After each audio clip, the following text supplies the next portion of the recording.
नमस्कार, स्वागत है आप सभी का देश देशांतर में। मैं हूं प्रीति सिंह। बुंदेलखंड में सूखे के संकट को दूर करने को लेकर केन बेतवा लिंक परियोजना अब आकार लेने जा रही है। माना जा रहा है कि जल प्रबंधन के इस प्रयास से बुंदेलखंड की प्यास भी बुझेगी और प्रगति भी होगी।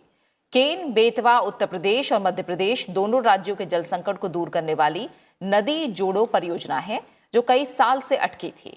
विश्व जल दिवस के मौके पर सोमवार को प्रधानमंत्री नरेंद्र मोदी की मौजूदगी में आयोजित वर्चुअल कार्यक्रम में केंद्रीय जल शक्ति मंत्री गजेंद्र सिंह शेखावत, उत्तर प्रदेश के मुख्यमंत्री योगी आदित्यनाथ और मध्य प्रदेश के मुख्यमंत्री शिवराज सिंह चौहान ने करार पत्र पर हस्ताक्षर करके इस परियोजना को औपचारिक स्वीकृति दे दी। प्रधानमंत्री ने कहा कि केन बेतवा लिंक परियोजना से शुरू हो रहा नदी जोड़ो अभियान देश में नदी जल प्रबंधन की दिशा में क्रांति है। इसका लाभ पीढ़ियों तक मिलता रहेगा। मुख्यमंत्री योगी आदित्यनाथ ने इसे पूर्व प्रधानमंत्री अटल बिहारी वाजपेयी के सपनों को साकार होना बताया है।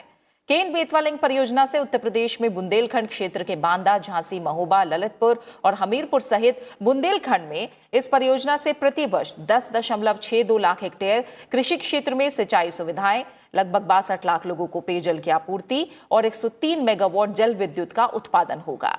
इस परियोजना के अंतर्गत मध्य प्रदेश के पन्ना जनपद में केन नदी पर दौधन बांध बनाया जाएगा।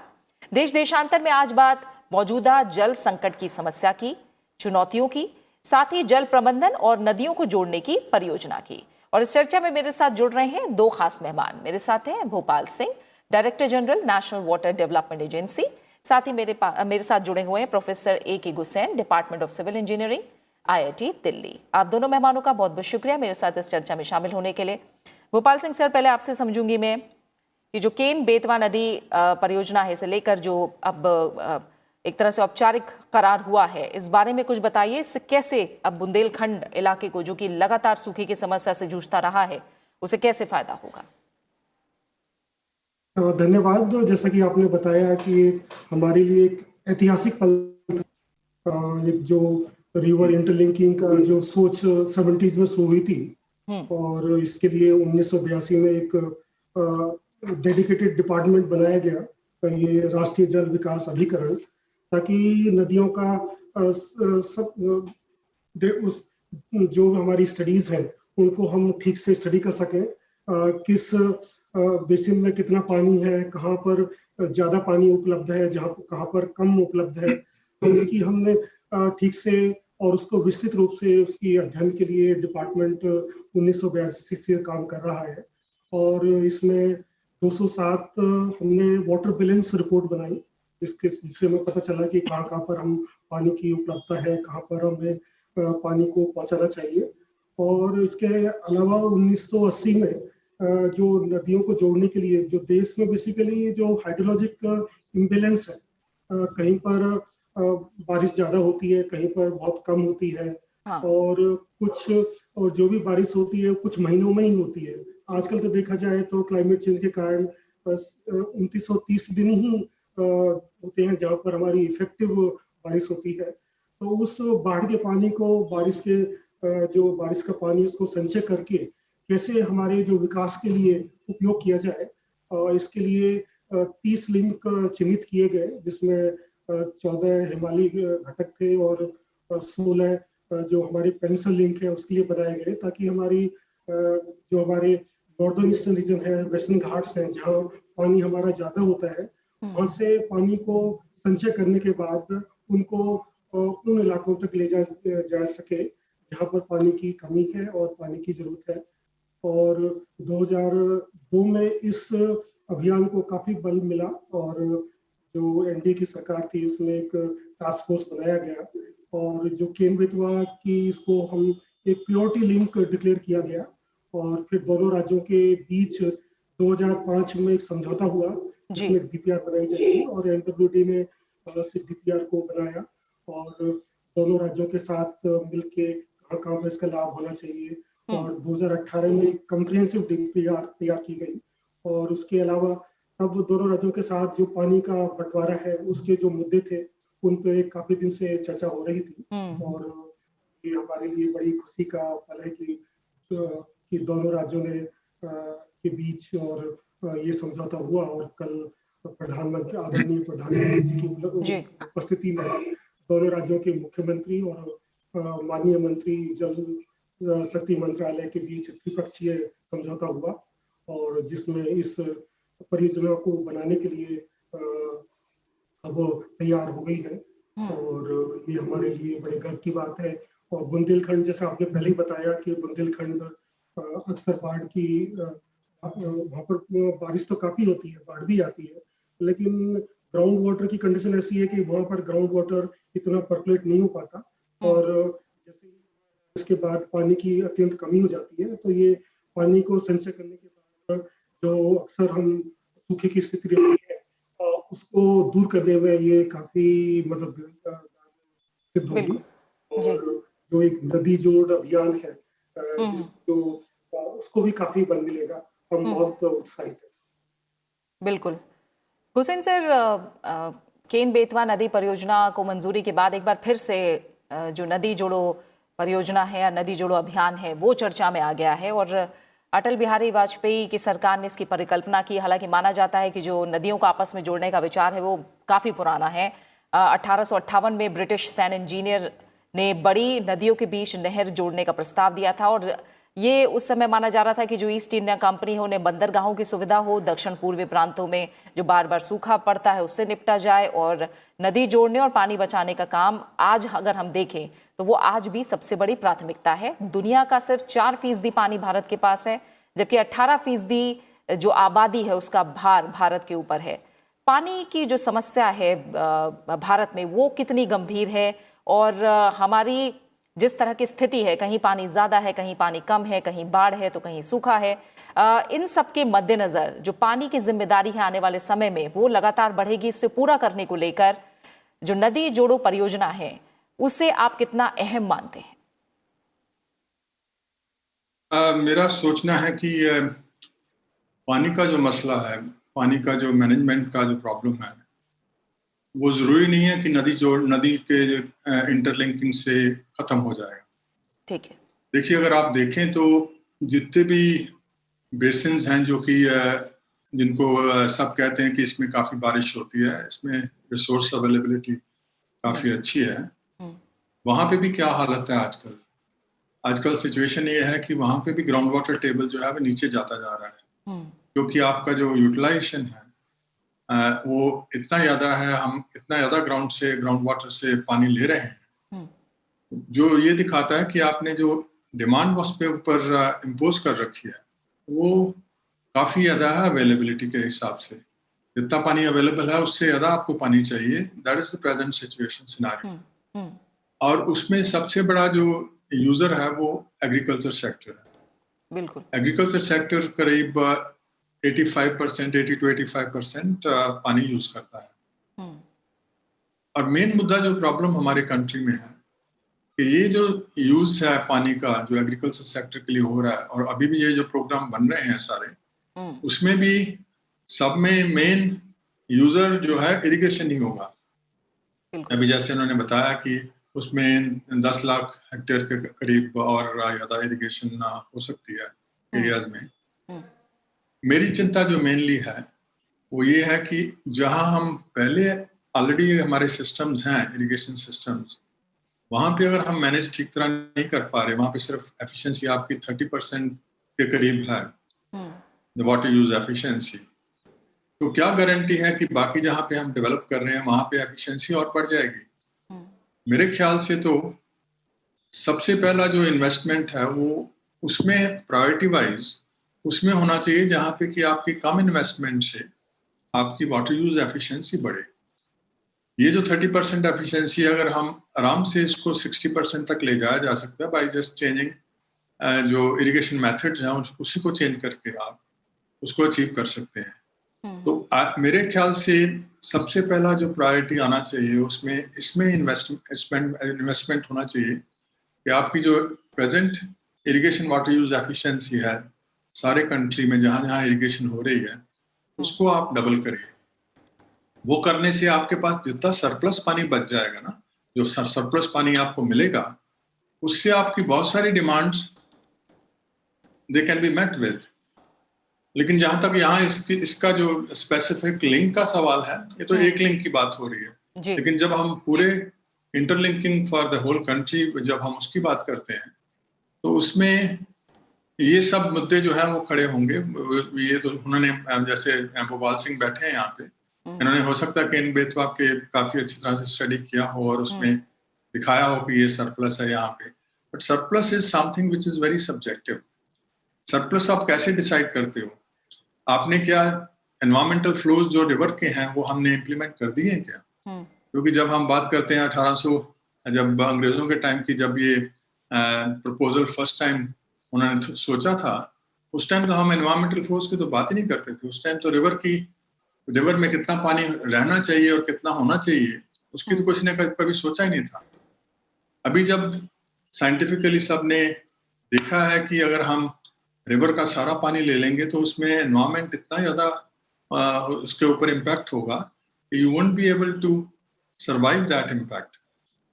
इसलिए ये सब जितने भी हमारे जो स्टडीज हो रहे हैं, जितने भी हम नए प्लान्स बना रहे हैं, उसमें ये सब देखना बहुत जरूरी है।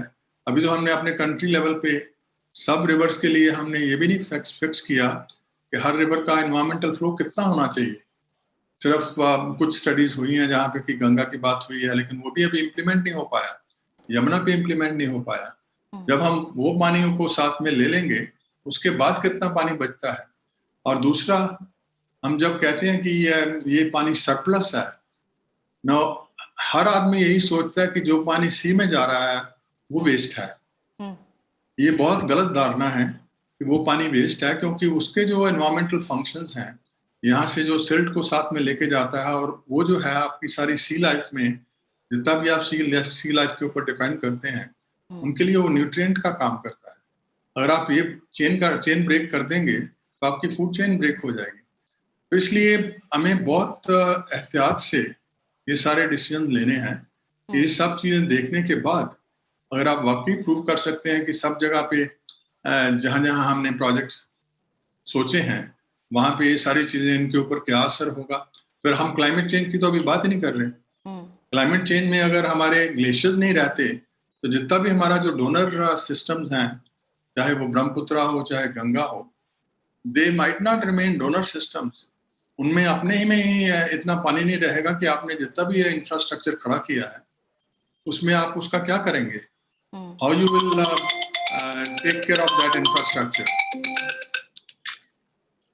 तो मेरे इसलिए ये जो है ना, ये वाले बहुत सीरियस, बिकॉज एक बार ये आप कर लेंगे जब चीजें, उसके बाद आप इनको you can not undo them.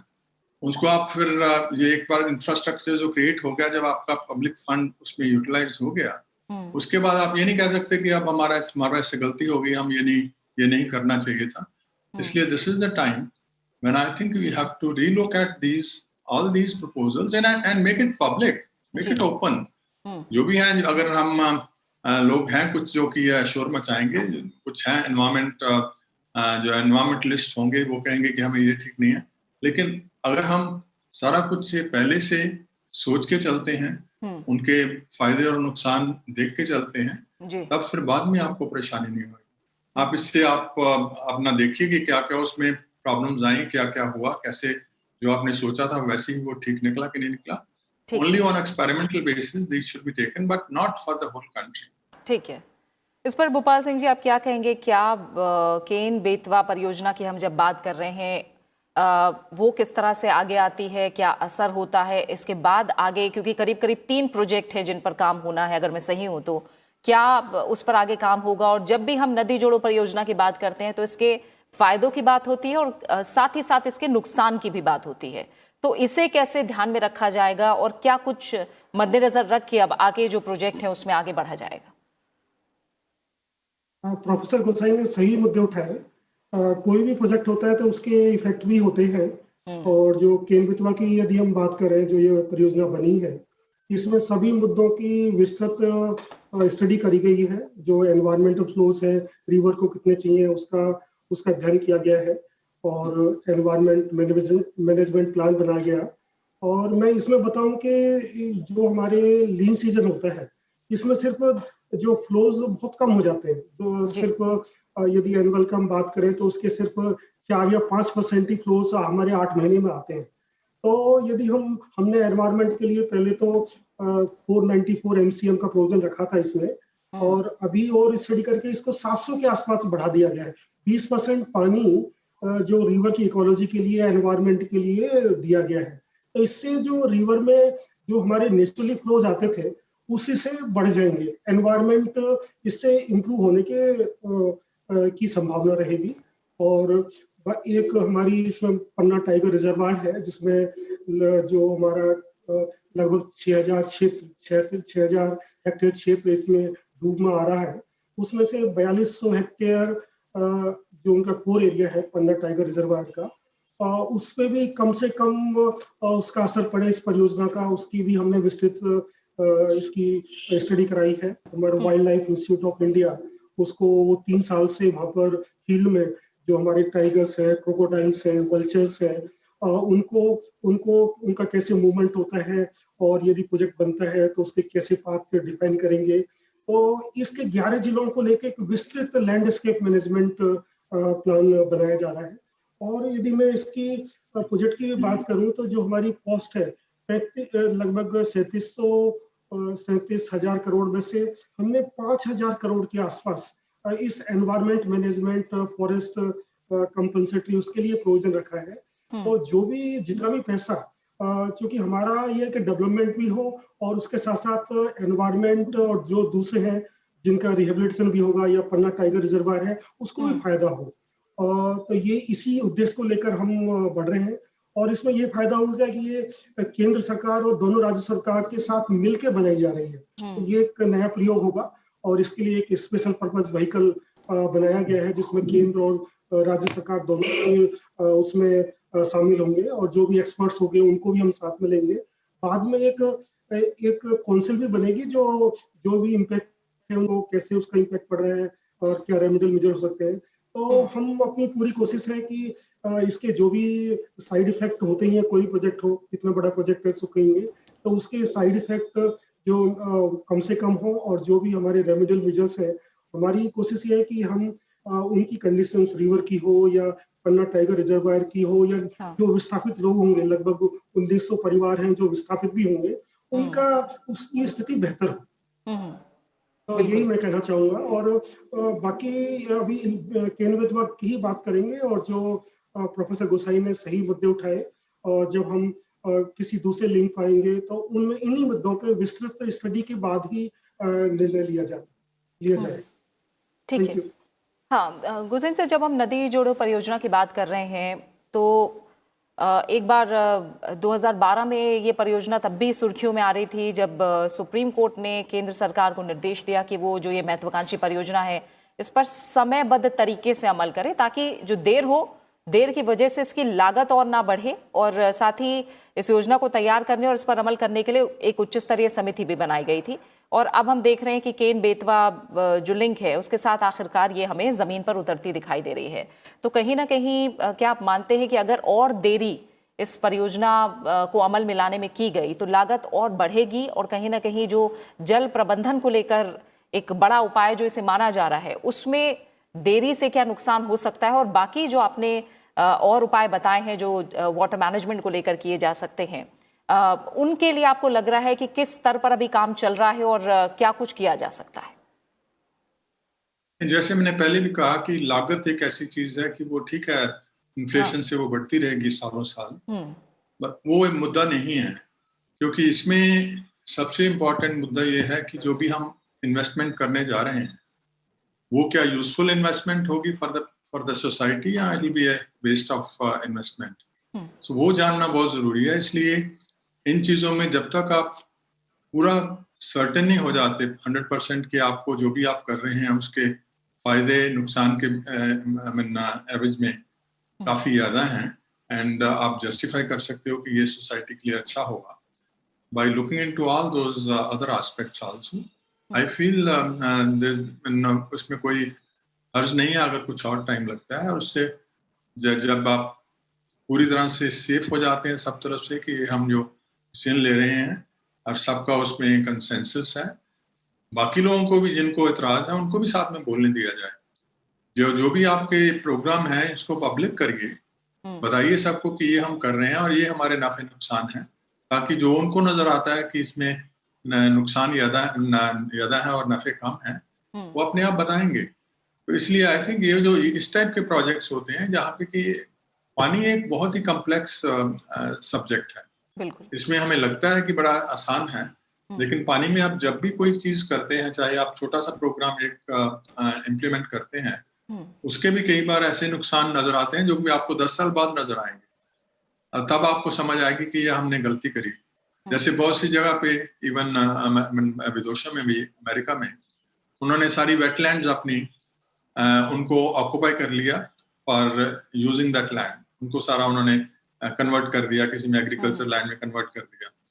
जब उसके बाद उनको नजर आया उसके बाद 30-40 साल में कि उसका नुकसान क्या हुआ, कैसे वो एरियाज जो हैं वो they are basically the reservoirs for the flood, flood का जो उसको ऑब्जर्व करते थे, और जो वहाँ का फ्लोरा एंड फौना और जो बाकी वहाँ का एनवायरमेंट था वो काफी ज्यादा फायदे पहुंचा रहा था जो लोकल सोसाइटी को। उन्होंने अपने एम्बैंकमेंट्स तोड़ के उनको दोबारा से रिवाइव किया है वेटलैंड्स को। वैसे ही हमारे जैसे अभी प्रोग्राम चल रहे हैं कि हम जगह जगह पे वाटर बॉडीज एंड पॉन्ड जो है उनको रिजुविनेट कर रहे हैं। वो एक तरीका अच्छा है जिसमें कि आपकी लागत भी कम आए और उसमें आपका जो सिस्टम है, हाइड्रोलॉजिकल हेल्थ जो है वाटर बेसिन रिवर बेसिन्स की, वो इम्प्रूव हो। जो मैंने पहले भी कहा कि अभी हर जगह पे हमारा जो इतना ज्यादा ग्राउंड वाटर टेबल इतना ज्यादा नीचे चला गया है कि बहुत सी रिवर इसलिए भी सूख रही हैं क्योंकि उनका जो पानी है वो ग्राउंड वाटर में जाके उस तरफ मूव कर रहा है, जबकि ये उल्टा होना चाहिए।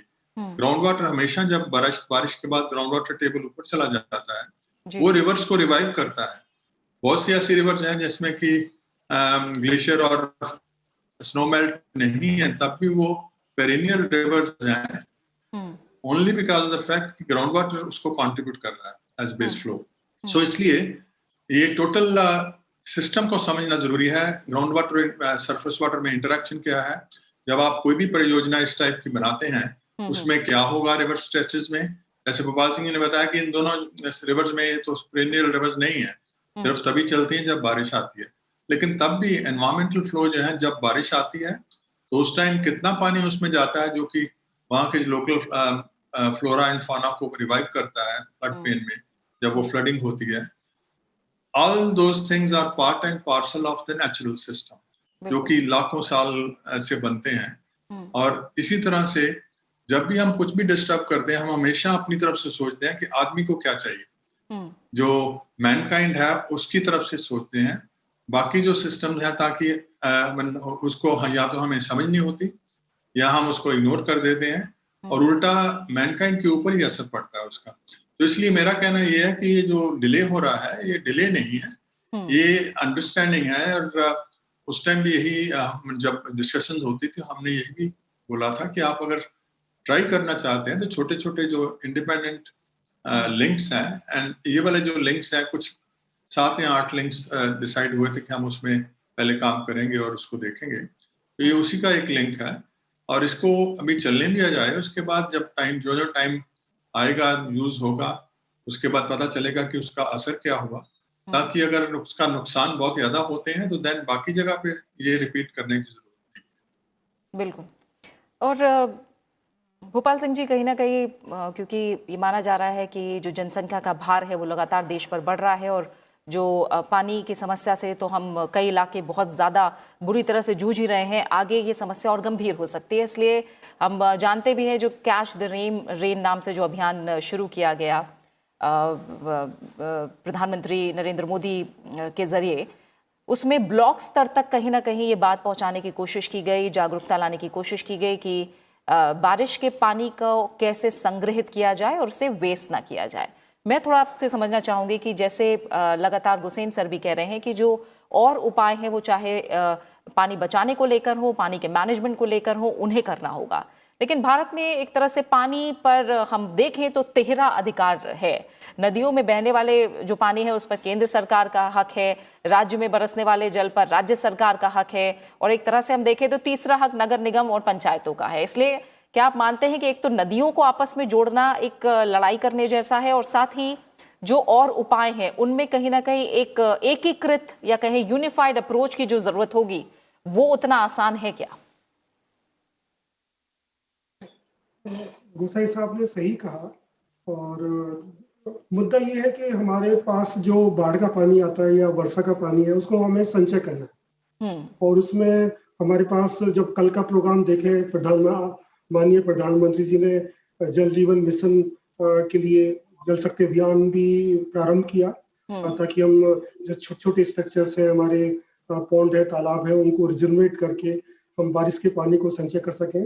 और ये केन बेतवा परियोजना जिसमें एक जलाशय बनेगा और 4 प्रोजेक्ट हैं, तो हमारे कई जलाशय बनेंगे जिससे हमारे काफी लगभग 3500 घन MCM पानी का संचय होगा। तो मेरा मानना ये होता है कि हमें, क्योंकि हमारी डिमांड धीरे धीरे बढ़ती जा रही है और माननीय प्रधानमंत्री जी ने भी कहा था कि हमारे विकास के लिए जो पानी की सुरक्षा है, पर्याप्त जल की उपलब्धता बहुत जरूरी है।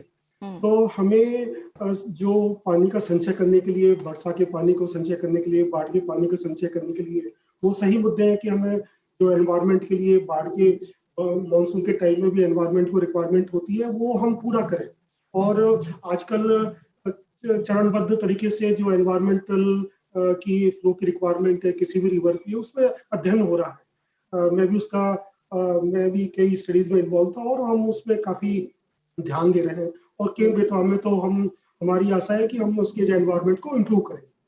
तो हम ये छोटे छोटे जो हमारे स्ट्रक्चर्स हैं उनका भी उपयोग करें, और जो हमारे मीडियम है या लार्ज साइज की रिजर्वायर है, जो बहुत ही कम लिमिटेड साइज है कंट्री में, ज्यादा नहीं है, उनको भी उपयोग करें, क्योंकि दोनों के अपने एडवांटेज और डिसएडवांटेज होते हैं।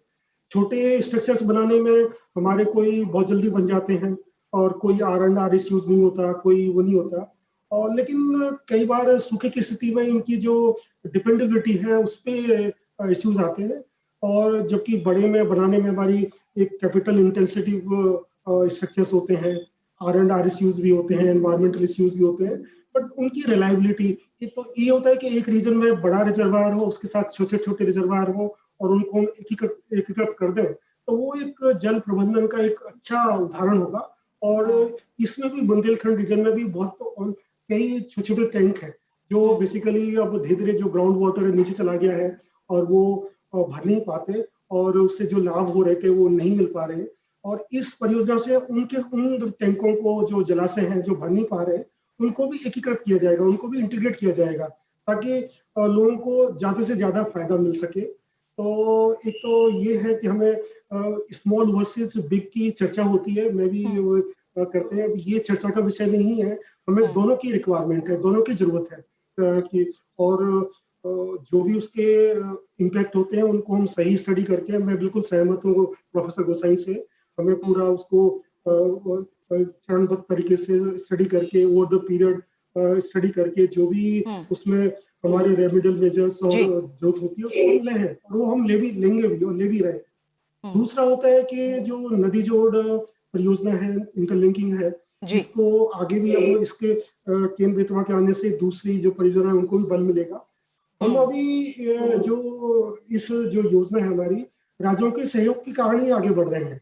जो कॉन्सेंसस बिल्डिंग, तो जिन लिंकों पर राज्यों की सहमति हो गई, जिन लिंक की टेक्नोलॉजिकली वायबिलिटी अच्छी है, जिनका इम्पैक्ट ज्यादा नहीं होगा, उन्हीं लिंक पे आगे बढ़ाया जाएगा। तो इसमें ये इसकी संभावना कम है कि इसके कारण वो होगा, क्योंकि केंद्र का इसमें भागीदारी है, तो केंद्र की अभी पॉलिसी यही है कि राज्यों के सहयोग के साथ ही हम आगे बढ़े। और केन बेतवा में इसलिए कल ऐतिहासिक पल था कि दोनों राज्यों की जो छोटे छोटे मुद्दे थे, वो उनके वाटर शेयरिंग को लेके, क्योंकि एक भावनात्मक जो जल है वहाँ के लोगों के लिए, वहाँ की राज्य सरकारों पे एक भावनात्मक इश्यू होता है, तो वो अपने सारे जो इंटरेस्ट होते हैं उनको सेफगार्ड करना चाहते हैं। तो इसलिए बिल्कुल, यानी इन तमाम पहलुओं को समझकर ही कदम आगे बढ़ाए जा रहे हैं, और ये उम्मीद की जा रही है कि नदियों को आपस में जोड़ना, नदियों के पानी का जो अधिकतम उपयोग है वो सुनिश्चित करेगा। लेकिन जिस तरह से तमाम विशेषज्ञों, जैसे गुसेन सर ने भी कहा है कि थोड़ा सा धैर्य रख के और इसके असर को ध्यान में रखकर, सोच समझ कर ही आगे हमें कदम बढ़ाने चाहिए, ताकि जो नुकसान हो उसे कम से कम किया जा सके। फिलहाल आप दोनों मेहमानों का बहुत बहुत शुक्रिया, गुरसेन सराफ का, भोपाल सिंह सराफ का बहुत बहुत शुक्रिया इस चर्चा में शामिल होने के लिए। और इसी के साथ देश देशांतर में फिलहाल इतना ही। आप इस कार्यक्रम को YouTube पर भी देख सकते हैं। नमस्कार।